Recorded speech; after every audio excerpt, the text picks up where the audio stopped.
दान की क्या महिमा है, क्या महात्म्य है, इसके बारे में आप हमें बताएं। तब भगवान श्री कृष्ण जवाब देते हैं, सर्वेषामेव दानानां ताम्बूलम च उत्तमम स्मृतम। दानों में तांबूल का जो दान है, यानी तांबूल कहते हैं पान का पत्ता, पान का जो दान है वो अपने आप में देखो कितना उत्तम है। भगवान कृष्ण कहते हैं, हे धर्मराज, पान का दान करने से 5 चीजें तत्काल प्राप्त हो जाती हैं। इतना बड़ा महात्म्य है इसका।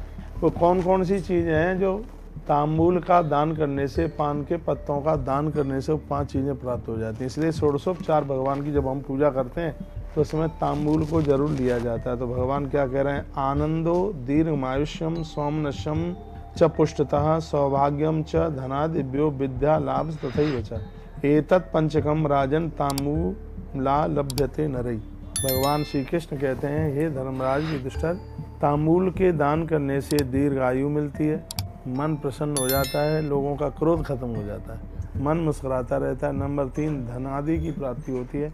नंबर 4 घर में स्त्रियों का सौभाग्य बढ़ता है। और नंबर 5 बच्चों को विद्या प्राप्ति होती है। ये 5 चीजें तांबूल का यानी पान का दान करने से प्राप्त हो जाती है। तो अगेन का महीना चल रहा है, ये आप कर सकते हैं। क्या करना है इसमें, किसको देना है, ये तांबूल किसको देना है। इसमें कहा गया है कि सुपारी सहित 32 पत्तों को लौंग और इलायची और कपूर उसमें अंदर रखें और उसका बीड़ा बनाएं और ये ब्राह्मणों को यह दिया जाता है। ब्राह्मण ना मिले तो कुमारी बेटियां, अविवाहित कन्याएं मिल जाएं, उनको दे दें।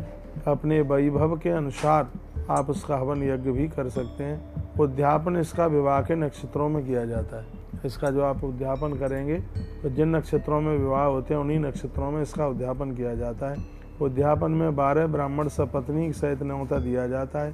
पूर्व रात्रि में लक्ष्मी नारायण, उमा महेश्वर, सावित्री, ब्रह्मा, रिद्धि सिद्धि, विघ्नराज गणेश जी, लोकपाल देवताएं, इनको तांबूल इत्यादि से रात में इनका पूजन किया जाता है। और भगवान के 12 नामों का इसमें आह्वान किया जाता है। 12 नाम नारायण के कौन कौन से हैं, पुरुषोत्तम, सारंगपाणी, गरुड़ध्वज, अनंत, यज्ञ पुरुष, पुंडरीकाक्ष, नित्य, वेदगर्भ, गोवर्धन, सुब्रह्मण्ड और सौरी तथा ईश्वर, यह भगवान के नाम हैं। इन नामों से भगवान की पूजा की जाती है। कहते हैं, एतान द्वादश नामानि पूजने हवने तथा, इन्हीं 12 नाम को लेकर ओम नमो भगवते वासुदेवाय इस मंत्र से भगवान का हवन यज्ञ किया जाता है। ब्राह्मणों को भोजन कराया जाता है। जो भक्ति के साथ तांबूल ब्राह्मणों को देता है वह बुद्धिमान, शुभग, प्राज्ञ और अद्भुत योग्य हो जाता है। मैं तो कहूँगा अपनी बच्चों की योग्यता के लिए उनकी पढ़ाई लिखाई